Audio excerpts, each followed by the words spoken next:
Good morning, everybody. Welcome back to another episode of Giga Chad Books. I'm your host, Giga Chad Books. Today, we have an interesting pick. We have Hiroshima by John Hersey. I'm going to take a drink of my coffee. So Hiroshima, as you can imagine, is about Hiroshima and about the atomic bomb dropping. This is a very, very good book to read. I really enjoyed it. It's super short.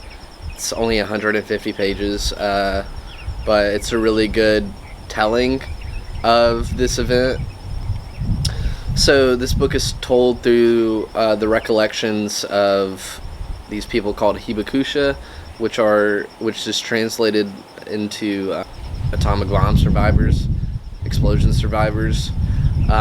So there's 6 people that are included in this book, and they're real life retelling. So you have Miss Toshinki Sasaki, you have Dr. Masakazu Fuji, Miss Hatsuyo Nakamura, Father Wilhelm Kleinsorge, Dr. Terafumi Sasaki, and then Mr. Kiyoshi Tanimoto.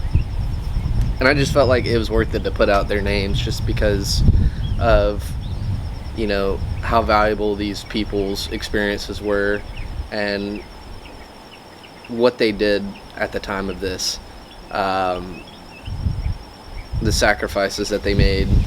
Miss Sasaki, she had a horrible experience. Like, she got her leg almost blown off and got buried underneath a bunch of rubble, and then had a horrible time recovering because the radiation,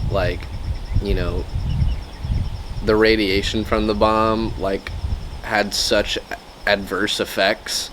But yeah, so there's a guy named Mr. Tanimoto and the man Dr. Sasaki and Father Kleinsorge. They all really come together and try to help the people that they can during this horrible time. And they're kind of heroes in a sense, and the way that they acted is very valiant. I think that this book was extremely good to read. I think that it says on the front of the book, if you're everyone able to read it, should read it. And I kind of agree. I feel like it's necessary to get a perspective on an event such as this.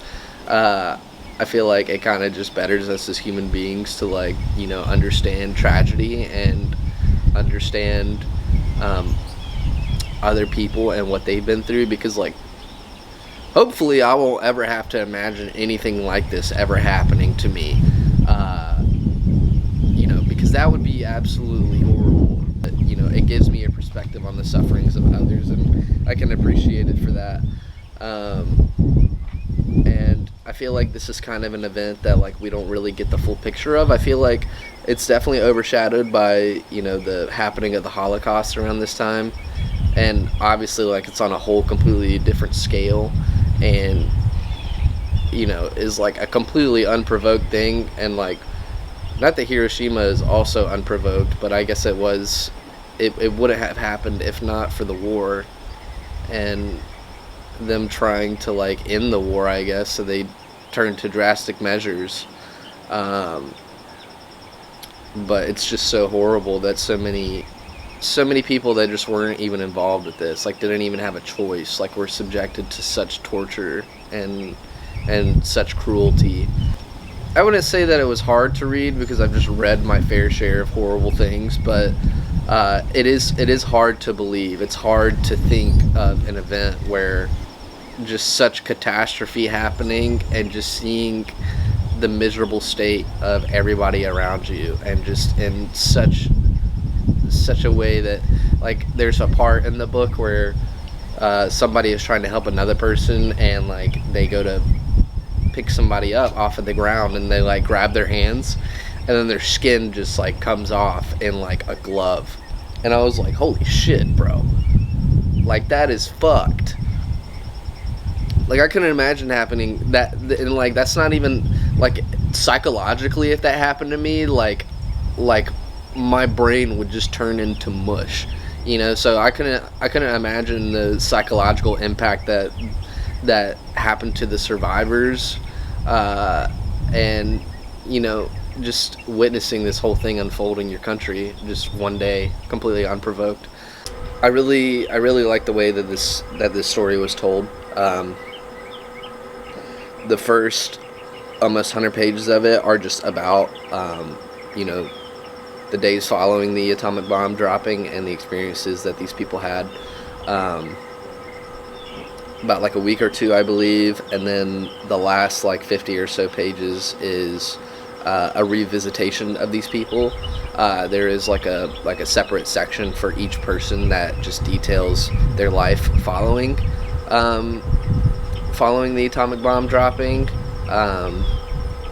and it was just really cool to see how people managed to bounce back from such an event, and what happened to them, and how they took, like, not all of them, of course, some of them just tried to live a normal life, but like a few of them really tried to like come together with their community and try to do more. Like Mr. Tanimoto like literally visits the United States and just talks about his experiences with the atomic bomb dropping in order to raise money to, you know, fund his church and fund like these surgeries for these girls that were unfortunately affected, and just trying to do his part in you know, bringing happiness back to his world. And then it's just really cool. And you get to learn so much more about the culture of Japan as well, and like their viewings on it, I guess. As you probably know, they didn't give up. Japan didn't surrender after the first atomic bomb dropping. Then there was the Nagasaki bombing as well, and that's when finally they gave up. And like the crazy thing is that like after they gave up, there's a section of the book where they talk about how the emperor like makes an announcement and is like, Japan has given up, and like it just talks about like the disappointment that floods throughout the country. And it's just like, it is crazy, you know. It's crazy that they are like that honor bound and that prideful, you know, in their nationality, that like despite such a tragedy they could still be disappointed in a war. Like if that happened to us, like we would be like, bruh, why have we not surrendered? Like we need to give up right now, right? Maybe we wouldn't, maybe we're crazy too. I'm not saying that they're crazy, but it is interesting to see such a different perspective. I didn't really speak about this to the fullest extent in the way that I really wanted to.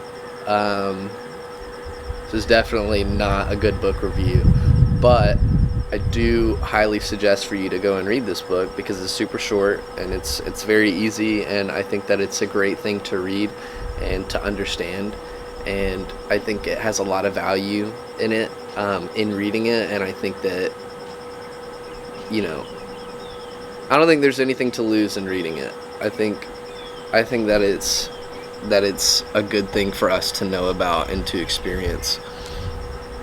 So yeah, those are my thoughts on John Hersey's Hiroshima. So you should go and read it and tell me what you think about it. But yeah, other than that, well, I hope that y'all have a good morning, and that y'all drink some coffee, and that y'all are thankful for the lives that you live. And I'll see you guys soon.